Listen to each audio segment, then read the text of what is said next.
This is Sports and Torts with David Spada and Elliott Harris on TalkZone.com. So, Elliott, we're looking at the TVs in the studio, and we saw Waldorf and Astoria. Statler Astoria.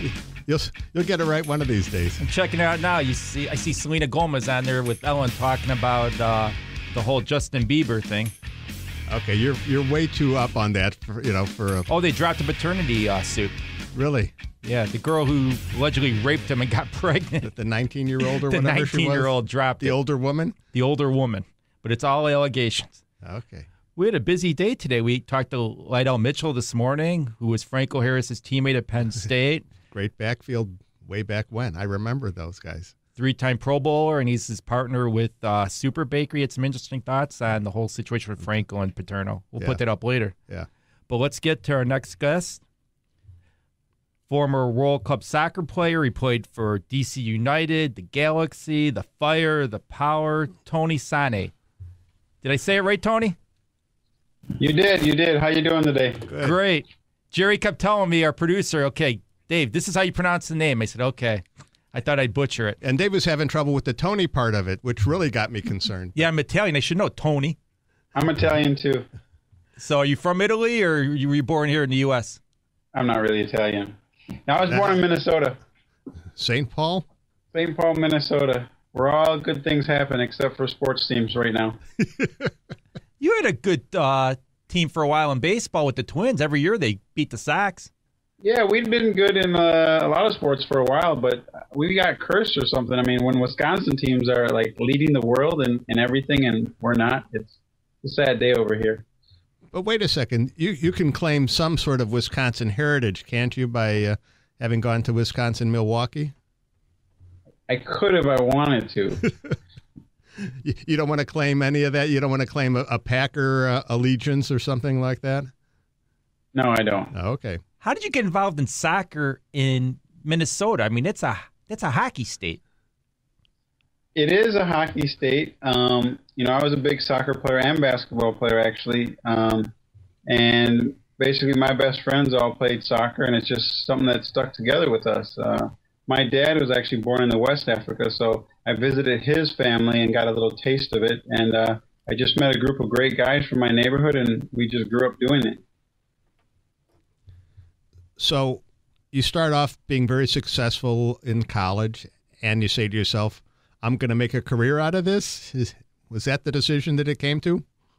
I never said I'm going to be a professional soccer player, but everything I did pointed to that. And there was a point, I guess, probably, when I was a senior in high school, freshman in college, where something clicked in the back of my mind. And, obviously I was physically pretty gifted, but I just realized I saw the game and interpreted it a little different than most people. And from that point on, it was, the game came much easier to me. And I knew that I wasn't just the average player, I guess.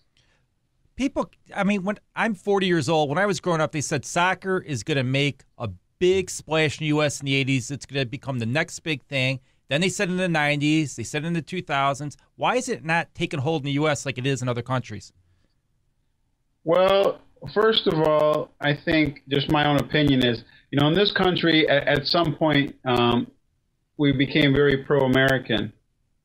We used to have a lot of people we still have people from all the countries, but we produced our own sports. We created basketball, we created baseball, American football. These are very American activities. So I think there was, real pro-American, in the early 20s, 30s. And the soccer popularity probably died down in a lot of communities because everybody wanted to be pro-American. And then to get back in the good light, you're battling against, billion-dollar companies that are fighting for shelf space, and they don't want you to be on air, and it's advertising, and, it's just going to take time. But for the first time now, you see there's an investment. There's a lot more TV contracts coming up. I think soccer just passed up basketball. It's the number 3 attended professional sport now in America. So, yeah, I think we were a little foolish to think it was going to happen overnight. And it might not ever be as big as the NFL or Major League Baseball, but it's growing, and I believe it's here to stay. Well, you would always go on the weekends, you'd see hundreds and hundreds of kids playing soccer, and the thinking was when they grow up, the soccer will be part of their DNA. And kids would grow up, and for some reason, it sort of dissipated that interest. The playing, the participation didn't translate into the viewership or the fans in the stands. Right. And I think, as 6-year-olds, soccer is a great organized babysitter. It's also very healthy, and the kids swarm to the ball, and it's pretty safe sports, and a lot of kids can play at the same time. It's not very complicated. So it's a great sport. I think the problem is as our better athletes, got into high school before, there was no professional league. And they looked for scholarships. And so football and basketball is where the money was. And it's what they're seeing on TV. So then they would switch sports and give up soccer.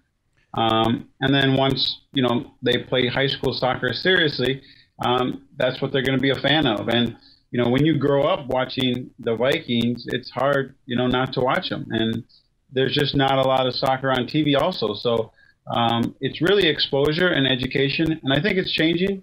I hope it's changing. Now, could you feel the difference between playing in the United States and then playing in the Bundesliga? Yeah, totally different worlds. I mean, the game itself isn't that big of a deal. It's, it's still soccer, but it's really the activities surrounding it. That is the main sport there. You're on the front page every day. People make a big deal of it. They're really passionate about it, like college football here, because you really play for your city. It's not like here. Professional teams there can't move.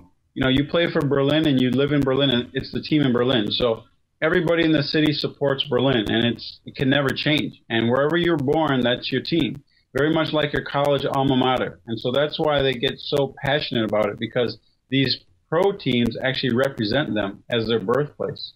How big was it when David Beckham got signed by the Galaxy?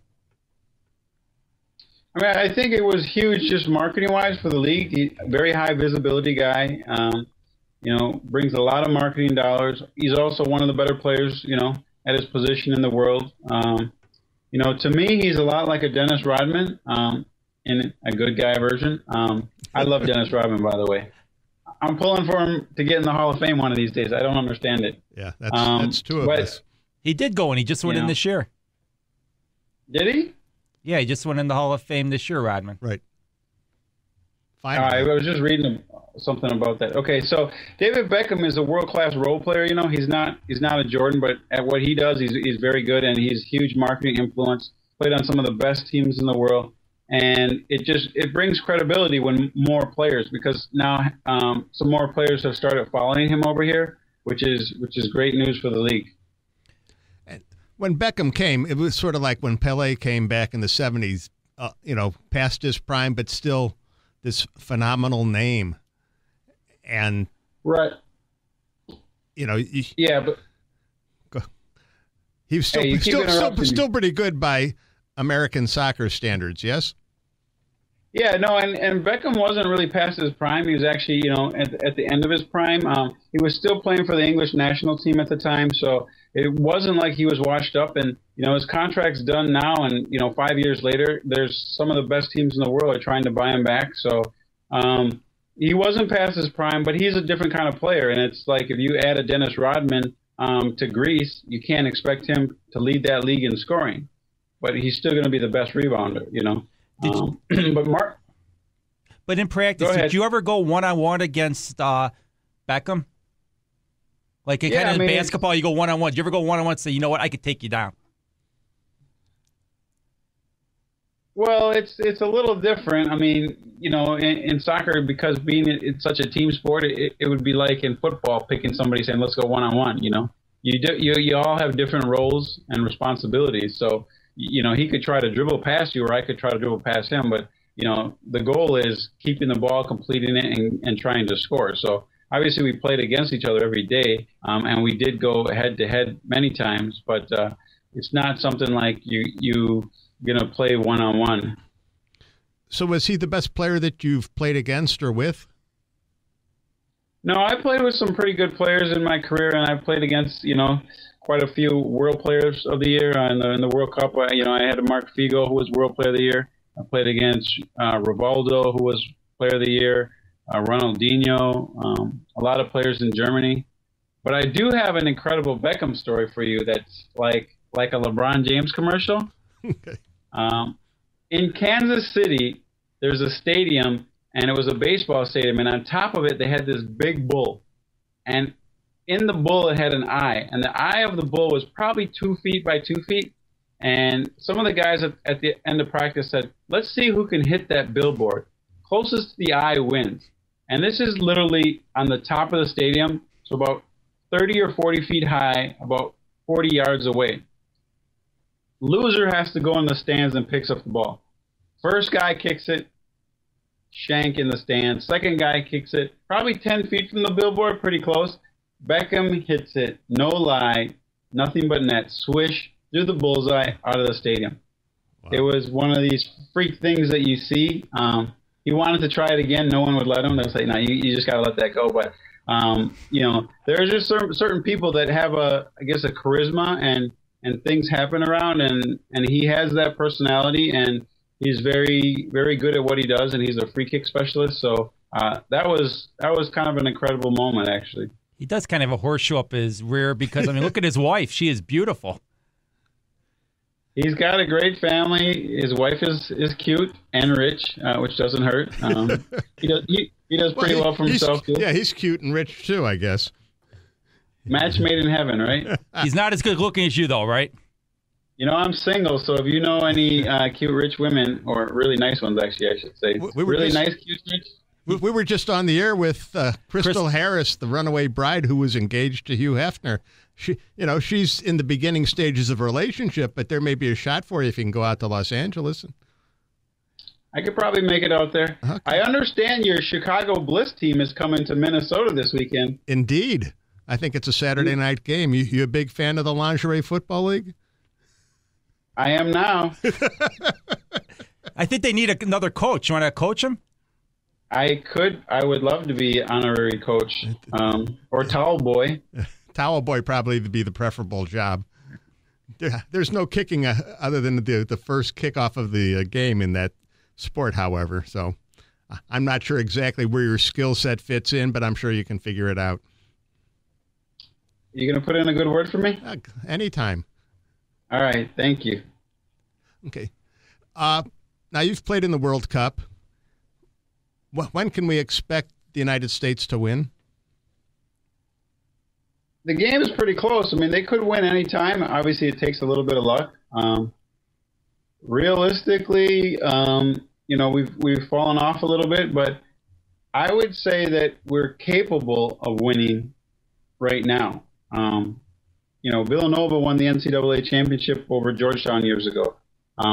So we are good enough to win right now. Whether or not the stars come together and we get David Beckham's horseshoe out of his butt and into our shoes, who knows? But I think we're capable of it. But I think until we go in as maybe favorites or a top 4 team, we're probably 8 to 12 years away before people will say, okay, we're going to actually bet on these guys to win. Okay. There always seems like there's coaching turmoil.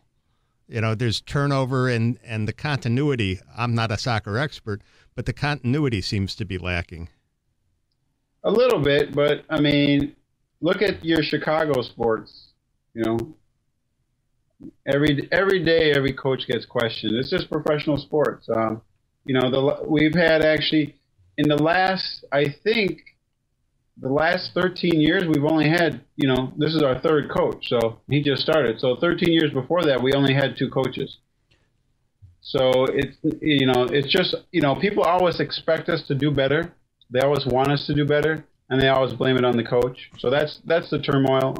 Okay. Same as every. Is it the talent level that's lacking then?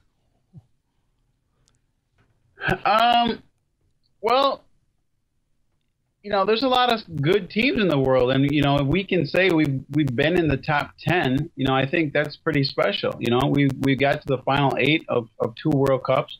That's better than a lot of other countries. We're just used to winning, and it's hard for us not to be the best. So, yeah, we are not as good as Brazil or Holland or Germany right now. What about Italy? Don't forget my Italians. We're not as good as Italy right now either. And actually, you know what? We have an American, one of the best Italian players, was born in America and jumped ship and plays for Italy now. How'd that happen? They got better food over there. Better food and better team, I guess. But us being able to keep those players is also going to be, very, very influential if we're going to actually, compete with the best teams in the world. We have to keep our best players too. What about Hope Solo? Are you familiar with her? I know who Hope is. I watched the Women's World Cup. Have you been watching Dancing with the Stars with her? I haven't yet. Well, but I heard she got booted off. I was going to say, it's too late to watch her now. I think she just got booted off the show, right, David? She just got knocked off this week, but she had some phenomenal moves. I think that soccer helped her with her dance moves. How's your dance moves? I'll be honest with you. First, I don't know how this happened, but we have the local Dancing with Celebrities here in the Twin Cities, and I can't dance. And actually, when I start dancing, my friends tell me to stop because I embarrass them. And somehow, I am on this show now trying to raise money for my friend John Sylvester that came down with Al's and our Sanneh Foundation. So I will be dancing February 25th in Minnesota. Or I should say I will be embarrassing myself for a great cause, though. I should be watching that show, though, to get some pointers, huh? I would think so. You'll be on the dance floor. Let's put it that way. I would think a soccer player would have really good footwork, though, wouldn't he? We do on the soccer field. I saw your YouTube video. It was absolutely incredible, some of the stuff you were able to do on the soccer field. Yeah, that was also a couple years ago, I'm 40 years old, too. That's no excuse. You're still young. So you have a foundation, right? Yep, I run the Sanneh Foundation in the Twin Cities here. Do you have a website? Yep, thesannehfoundation.org. And your foundation raises money for? Well, we don't. We're more of a programming foundation. So in the true sense of the word, we're programmers. We do in-school and after-school programs. We do equipment and soccer collections and redistribution. We do an exchange program and coaches training in Haiti, which we started after the earthquake. We do college access support, and we do anti-racism and cultural competency training. And really, soccer is involved in everything, but soccer is just a tool for us to reach the kids. And we look to help in educational forms, in Minnesota. Thank you so much for your time, Tony. It was a pleasure talking to you. All right. Hey, call me back when the Vikings are on top. Might be a couple years ago. I was going to say, maybe a while. I think we'll win a World Cup before they're back on top. Yeah, don't wait by the phone. I might come to Chicago then. All right, Sounds thank you, guys. Thank you. It. That was Tony Sanneh, World Cup soccer player. He played for the Fire, the Power, Los Angeles. He was all over. Played in Germany. He's played all around. But we're going to take a short break, and when we come back, we'll have on legendary coach Lavelle Edwards. Stay tuned.